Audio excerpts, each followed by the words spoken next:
खिंगरजी जडेजा, इनका सवाल ऐसा है कि धार्मिकता के साथ जोड़कर सेक्स एजुकेशन नहीं दिया जा सकता क्या?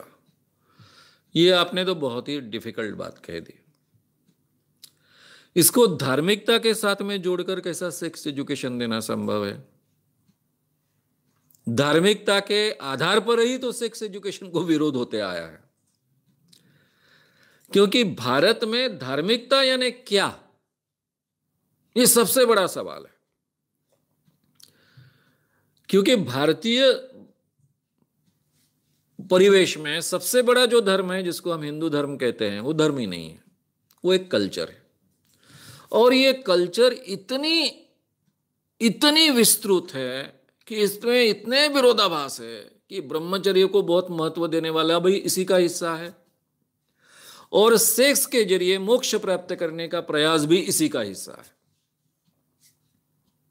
ये दोनों एक ही प्रभा के हिस्से हैं, ये दोनों भारतीय कल्चर है।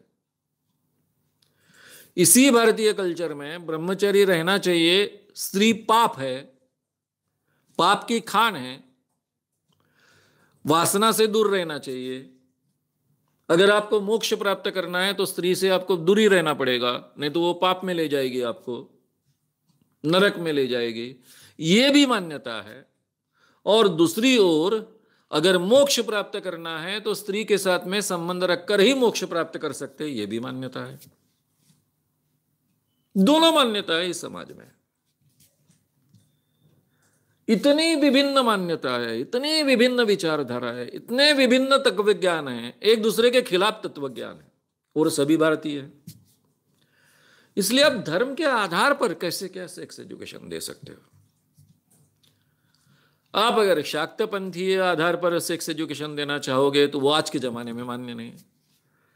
सेक्स के द्वारा मोक्ष प्राप्त होगा इसलिए सेक्स करो, ये आज कोई मान्य साइंटिफिकली मान्य करने के लिए तैयार नहीं, यानी वो भी पॉसिबल नहीं है। और फिर उसको विरोध करने वाले स्त्री पाप की खान है, स्त्री से दूर रहना चाहिए, वीर्यनाश यानी जीवन नाश, ये भी भारतीय परंपरा का हिस्सा है, वो भी आज मानने के लिए कोई तैयार नहीं।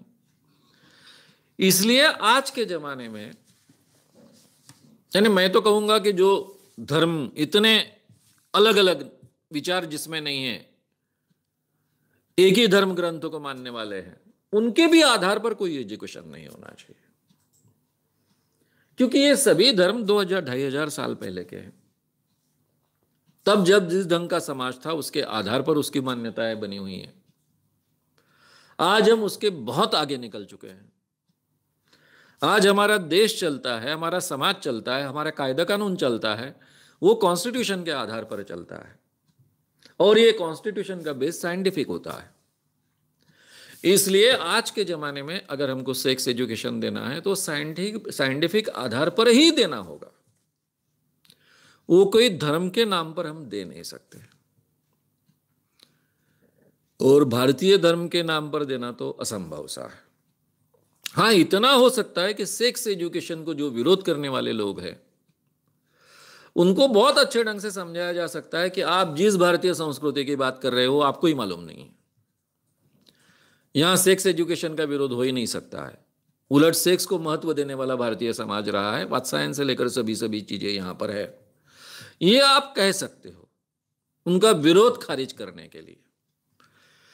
लेकिन ये भारतीय परंपरा है इसलिए सेक्स एजुकेशन देना चाहिए, इस ढंग से बात नहीं रख सकते हो, क्योंकि उसको काटने वाली भी 100 बातें उसमें है। इसलिए धार्मिक आधार पर सेक्स एजुकेशन देना ये असंभव सा है, उसमें और नए प्रॉब्लम्स क्रिएट होने वाले हैं। बेस्ट थिंग है, आज के जमाने की आवश्यकता है, बच्चों की शादी की उम्र बढ़ चुकी है, सेक्स एजुकेशन आज के जीवन में बहुत ही आवश्यक है, इसलिए वो स्कूलों में कॉलेजेस में देना चाहिए। और उसके लिए कॉन्स्टिट्यूशन का बहुत अच्छे ढंग से मदद हो सकती है, चाहे तो आवश्यक है तो कानून भी उसके लिए बनाया जा सकता है। इस ढंग से उसके बारे में सोचना चाहिए और उसी दिशा में हमने आगे बढ़ना चाहिए। अगर आपको ये वीडियो पसंद आया हो तो उसे ज़रूर लाइक करें, लोगों में ये अवेयरनेस फैलाने में हमारी मदद करें, वीडियो को ज़रूर शेयर भी करें। तो हमारे YouTube चैनल श्याम मानव को विज़िट करें। ऐसे सारे वीडियोस का आनंद लेने के लिए हमारे चैनल को सब्सक्राइब करें। उसके लिए सब्सक्राइब बटन दबाएं। नए वीडियोज़ का नोटिफिकेशन पाने के लिए बेल आइकन दबाएं।